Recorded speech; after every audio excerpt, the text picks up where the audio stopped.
Еще одно соглашение подписано на Петербургском международном экономическом форуме между правительством Коми и Россети «Северо-Запад».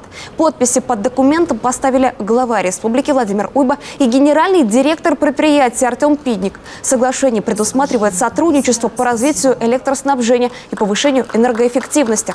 Сегодня в населенных пунктах республики и на дорогах регионального значения около 50 тысяч точек освещения. Треть требует замены. Россети «Северо-Запад» по энергосервисному контракту готовы инвестировать собственные средства в модернизацию уличного и дорожного освещения в регионе.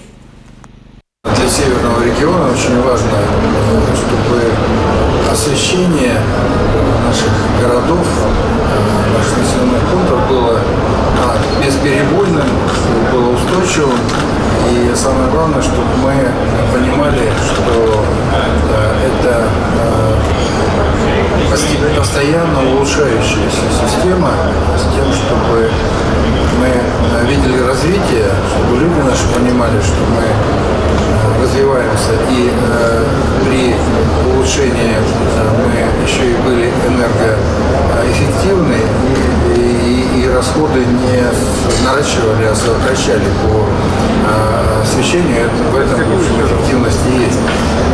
И здесь мы видим в МРСК очень надежного партнера. Точно совершенно понимаем, что перспектива у нашего сотрудничества есть. И для людей, для жителей нашего региона это соглашение будет видно, наши населенные пункты будут более устойчивым энергообеспечением, и наши темные ночи, северные, зимние, будут подсвечены более спокойно и эффективно. Наметили точки по повышению надежности электроснабжения. Также обсудили, что мы готовы, как Россети «Северо-Запад», стать единым оператором по обслуживанию освещения на территории республики Коми. И также обсудили, что есть большой потенциал для энергосервисных контрактов по освещению.